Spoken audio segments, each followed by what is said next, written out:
Today we're going to talk about the disc and washer method, and the key thing when we talk about volumes with disc and washer is this idea that you're going to be working with perpendicular shapes. So for today we're going to start out working with discs, circles, and they're going to be perpendicular when we do our rotations. So when we work on our other technique, which is the shell method is what it's known as, that's when we work parallel.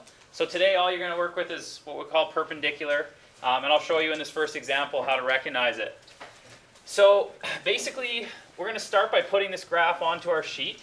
So I could start 1, 1, 4, 2.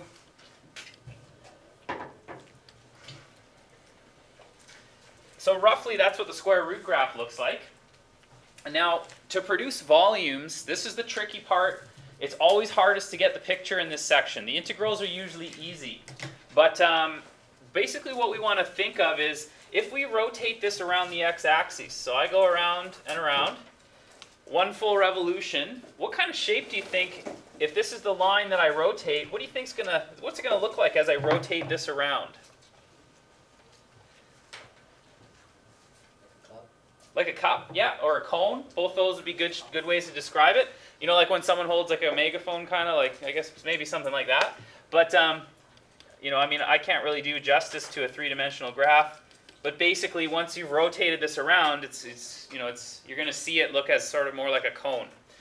Now, what we're going to do to rotate this is we're going to add little rectangles to our picture. So, for example, let's just say that I chose a rectangle like this, and I want you to forget for a minute about the square root. All I want you to think about is this rectangle. If I rotate that rectangle, what shape is going to be made? A circle or a disc. So basically, if we were to take a look at it, I would end up with this, and we know the area of a circle, it's pi r squared. So that's how you get the volume. When we're doing this, we're going to add up all these little slices. Okay, so you have to picture, we're not going to do it for just one rectangle, right? Since this is calculus, we're going to do an infinite number. And we add up all these little slivers. Each time we add those together, we're just adding its area. So that's what that integral means for the volume formula. You're going to sum up for an infinite number of rectangles, pi r squared, or each sliver of the circle. Okay, so that's what you have to picture is you're going to take this shape and you're going to chop it and chop it, chop, chop, chop into little circles and add up all those circles together. So then the question becomes, how do we figure out the radius in order to put it into this integral? So again, you have to really visualize it, and you're not doing yourself a favor if you just take my word for it. When I say it, today I really mean it. You have to picture what it's going to look like when it rotates. If you don't do that, you're going to find this unit very difficult. But the more you practice, again, it's the picture that's the hardest part of this. So if we rotate this around, okay, what's the radius? How could I describe the radius? Now you may not be able to tell me, maybe you can't give me quite an equation for it just yet, but let's just say I did it here at 1. What's the radius of that disc going to be when I rotate it around? Louder. 1, right. Because this is where the disc would rotate. That's my sliver if I chopped it off.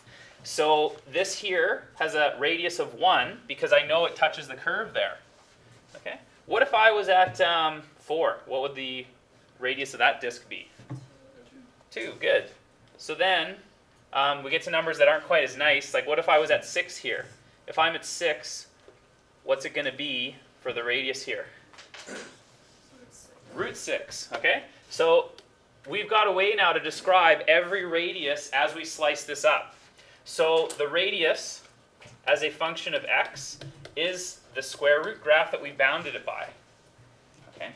So if I was to go and finish this revolution, I can write a volume as an integral. It's going to be pi. It tells me the bounds are from 0 to 9. So that's the bounds of my integral. I'm going to start slicing here at 0. So slicing all these pieces of the graph and adding them up all the way up to 9. So all the way up to here. And adding all those discs up that have radius root x squared. So I end up with pi 0 to 9 x dx. Okay, so this will be, let's see here, pi times x squared over 2 from 0 to 9. So I believe it's going to be 81 pi over 2. So this is typical of the kind of question we're going to work with today. Really simple integrals, or at least easy, like maybe level 1 beginner for integrals. But the picture and visualizing those revolutions is the hard part. So when I say it, I mean it. You got to try and visualize this with me today. Any questions about the first one? Yes? Can you explain how the rectangles make a circle? Is it like How the rectangles make a circle? Yeah, of course. It's a little difficult for me to sort of show you here, but basically, if you imagine this being the sliver, right? This piece of paper is my sliver that I've chopped out of the graph. And then I'm going to take that piece of paper now and rotate it about that point where my finger is. You might not see that, but what it's actually filling in as is a circle, right? It's going to be a circle when I rotate it all the way around. So that's kind of how the rectangle, as you turn it around the axes, becomes a circle. So it's like a 10 triangle. Exactly, exactly. So in my head, when I'm picturing it, I'm actually seeing that rectangle rotate and picturing the shape that comes out. Okay, so for this lesson anyways, it's always going to be discs. And you'll see in a little later, we're also going to try a method called the washer method. Okay, so let's take a look at the graph y equals root sine x. So bring it up on your calculator, so take a look at it and transfer it onto your page.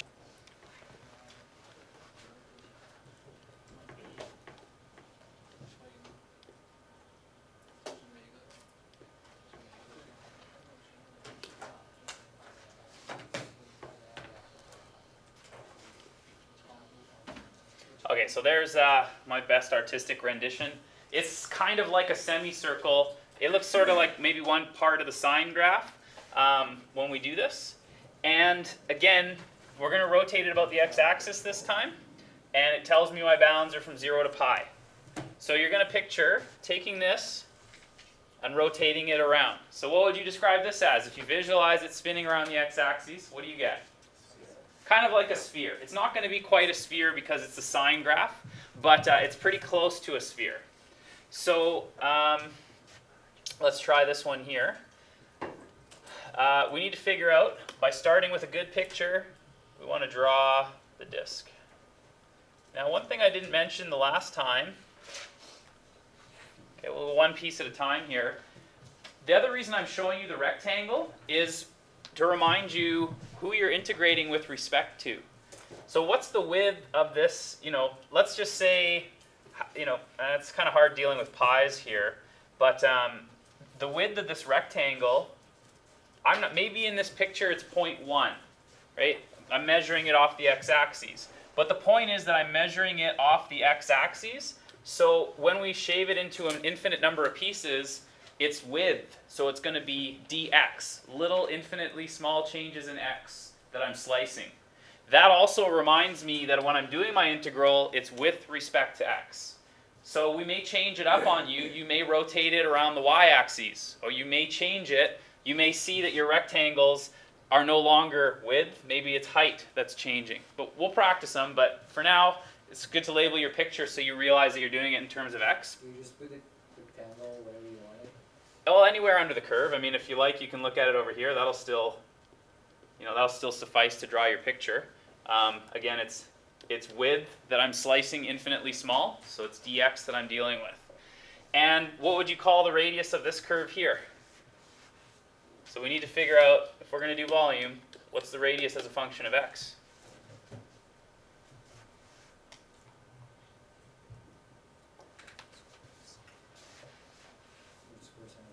Just louder? Yeah, square root sine of x. So every point, if I want to know the height, the height that it makes is where it touches the graph, sine root sine x. So that's how tall each circle is going to be, each disk, when I rotate it.